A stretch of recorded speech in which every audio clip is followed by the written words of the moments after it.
For about 4 years, I worked in this internal medicine department, where for various reasons of now precarious or compromised health, many people died. At night, footsteps could be heard without anyone walking in the corridor. Voices, whispers, and moans different from those of the patients, because the hospital changes at night. Screams and screams ring loudly in the air, especially those of dissociated, psychiatric, or schizophrenic patients. At the time, the department was structured in an L shape. A long corridor and a corner wall where the last rooms were. In each there were 2 patients hospitalized. At night the shift was made up of 2 nurses, and after carrying out the usual night routine work, we shared the night with the colleague on duty. We used to do this. I rested from midnight to 3. When my time came, I gave her the change. Then I did my usual rounds of checking on the patients to make sure they were all okay. It was an unusually calm and quiet night, so I went to the kitchen to make myself some good coffee. It was 3 o'clock when the doorbell of the second room rang. At the beginning of the corridor, it seemed very strange to me, given that in that room, where I had passed a few minutes earlier to check on the situation, there were 2 old ladies practically in a comatose state, so I went to see what could have happened. Once inside, I can tell you how surprised I was that the first patient, a very old lady over 90 years old, with thinning hair and skin wrinkled with age, was in bed, half-sitting. Her pupils were completely dilated and her gaze was fixed on the empty. I remember it as if it were yesterday with a certain hesitation. I asked her, "Hello, ma'am, what's happening? Why did he ring the bell? How is it going?" "He feels bad, he has pain." She, without looking at me and without turning that blank gaze, answered me with a trembling voice. "I don't ring the bell. I was just talking to a little girl with long, curly blonde hair. He was asking me questions about my life. Go suddenly gone away, disappearing. No." Once he finished the sentences, he turned and looked at me, staring at me with those dilated pupils of his. At that moment, I felt a strange sense of loss. I reassured her that it was nothing after calling her, and seeing that she had fallen asleep and returned to her state, so to speak, unconsciousness, I went away assuming that it could be hallucinations. It often happens with people suffering from these pathologies. But when I left the room, I had a strange feeling about me. I went back to the kitchen to make coffee and write down the instructions. After about a quarter of an hour, while I was in the smoking room to light a cigarette, I couldn't even take 2 puffs, and once again a bell went out to see in which room the call light had come on. It was a room that was located towards the end of the corridor, and this time too, it seemed very strange to me because in that room there were 2 other old ladies who were very ill, so unable to move. With hesitation, I went to see what it could be. But that strange feeling tried shortly before it tended to grow. Once he entered the room, he immediately felt an intense cold. The scene one saw was practically the same as before. A very elderly patient who in theory should have been bedridden and almost in a coma. He was in a semi-sitting position on the bed, with the same blank stare and his pupils completely dilated. Eyes as big as balls, surrounded by a gaunt and thin face, eroded by illness and age. I had the feeling that I shouldn't be there. I was too many. I took courage and asked her, "What's happening?" "Ma, are you feeling sick? Why did he call?" "He needs help, he needs something." This time the lady slowly turned towards me, staring at me with her eyes lost in space, and said to me in a feeble and trembling voice, almost whispering, "Need for nothing. I was just talking to a little girl with long, curly blonde hair. Who to do with my life suddenly disappears." As he spoke, I felt a cold sensation, a shiver of ancestral, atavic fear, go over my entire body, starting from my head and then continuing along my back to my feet. By now I was in a cold sweat. The hair on my body had stood on end.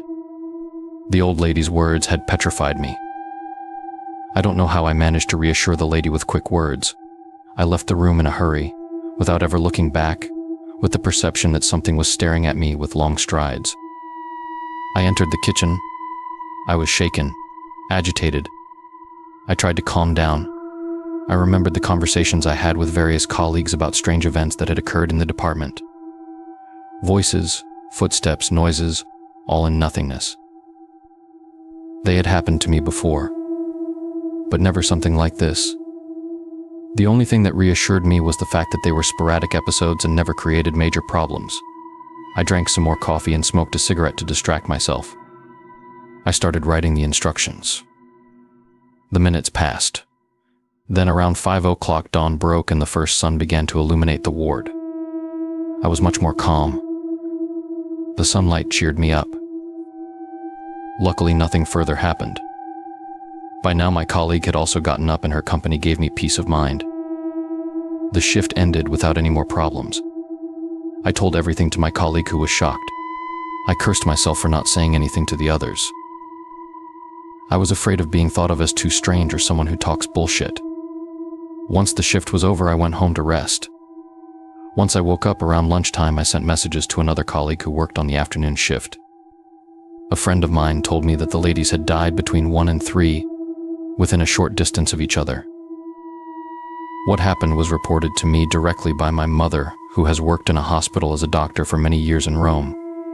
So even if I didn't experience it directly, I'm sure it's true because my mother is absolutely not a person who usually plays pranks or makes up stories like this. He probably wouldn't even be that capable of it.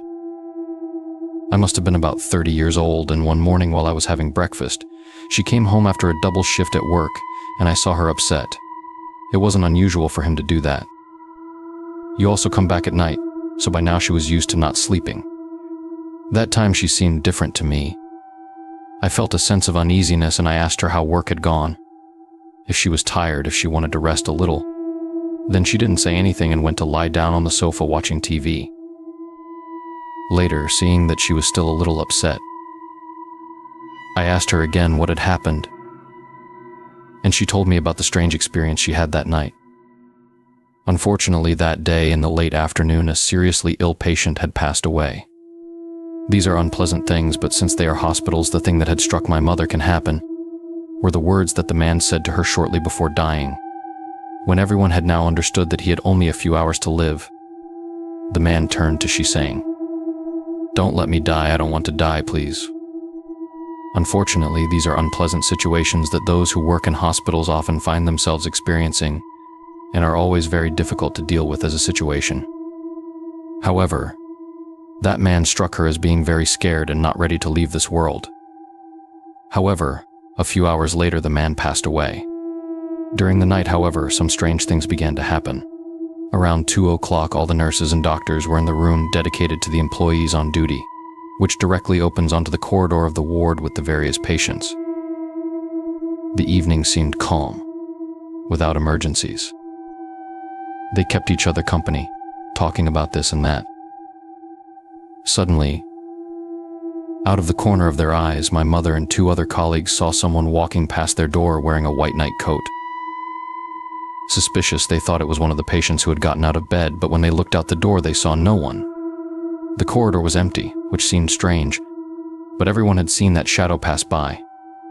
So one of the nurses went into the corridor, quickly passing between the rooms, but they were all closed. Except one, the one where the patient who died in the afternoon was kept, slightly ajar. Once opened, however, it was empty as usual because the body had been moved away from the ward. While the nurse was returning to his colleagues, a door was heard slamming from the corridor at the end of the same floor. At that point, everyone was shocked. The same nurse, without hesitation, went to check. He reported that the door he heard slamming was that of a room where nurses usually kept chairs, brooms, and other objects, a sort of large closet. Everything seemed fine and everything in order. Nothing happened for about an hour and some of the nurses were back to joking normally. But my mother kept thinking about that man's words and the figure she had seen pass by. Suddenly, the door to the corridor was repeatedly slammed again with even more violence than before. That sound left everyone silent. My mother looked her colleagues in the eyes to try to understand if they too had heard that sound for the second time. At that point, they all went together to see what it was. At that moment, an incredible thing happened. The closet room was closed and they couldn't open it. It seemed that something inside was preventing it from opening. Pushing hard, the nurse managed to open the door a crack, and they noticed that what was keeping it blocked were dozens and dozens of chairs stacked on top of each other, brooms, buckets, and other junk, all in front of the door, positioned as if someone had put everything that way to prevent entry. However, there was no one in the room. The nurse swore that shortly before he had opened the same door and everything was in order. If the objects had accidentally fallen, they would have heard the noises, and also the chairs were all lined up one on top of the other in a perfect way. Couldn't you give an explanation? Not knowing what to do, my mother decided to call the hospital chaplain. In fact, the hospital is quite large, and in one wing of it there is a small church. That same evening they had the corridor blessed. The priest said several prayers. Nothing more happened for the rest of the night, and even the following days no more strange events occurred. But that night he told me that no one had the courage to say anything, and they spent it in silence waiting for the day to come so they could go home. We never spoke about that story again. But every time I think about it, I get chills, and I think of all those jobs that are done at night and how disturbing they can sometimes be. I am a medical student specializing in general surgery. For obvious reasons, I won't say my name. I'll start by saying that I've always been skeptical about certain topics, but I can't explain what happened, and thinking about it still gives me shivers. About 9 months ago, my best friend and colleague, who I will call Domenico, and I were urgently called to the operating room for a critical surgery. The patient who was to be operated on was a middle-aged man who had been in a car accident and was seriously injured. At the end of the operation, which lasted about 3.5 hours, my teams and I took care of the man who was now in a coma, as his lungs were damaged. He was hooked up to a respirator, then fed through bags and hydrated through IV drips. When the family arrived at the hospital, they felt a cold shiver. After a long discussion with the patient's family, my supervisor said that the man had died. We would have to resuscitate him. Despite the continuous recommendations to the family, that there was little that could be done given his critical condition. The guys at the team I was assigned to had to take turns to see who was going to assist the man, as we had other patients and other surgeries to attend to. It was a long 2 weeks, and the man died. Unfortunately, despite several attempts at resuscitation, the family took the man home that same afternoon to be able to celebrate the funeral the following day. In the evening, Domenico and I felt a slight cold, a strange sensation. It was around 1 in the morning, and shortly thereafter, around 2:3, my team and I would be off shift. I was reviewing some anatomy since I was supposed to have an appendectomy surgery. I was in the nurse's station on that floor, and to my surprise I noticed that a request came from room 58, the room from which the comatose man had passed away. I was weirded out because there was no one in there. I thought it was a mistake on the part of someone who was cleaning, but I decided to go and check with Domenico, who was helping me repeat, when we saw that the light in the room was off. I turned pale. My best friend and I looked at each other with an air of terror. I asked an operator if he had passed through that room. His response left me even more stunned, with a cold, tired voice. He answered me, "Not yet, doctor, I still have 2 more rooms to complete. After that, and I will be able to take off my shift." At that moment he shivered, but you shouldn't see it. Domenico and I took courage and entered the room, turned on the light, and made sure everything was in order. I then asked my friend to take a break from studying, since we were very tired after 10 long and endless hours of work. So we decided to go to the balcony of room 58 and smoke a cigarette. Domenico finished smoking before me, so he said he would wait for me in the nurse's room to do more repetitions.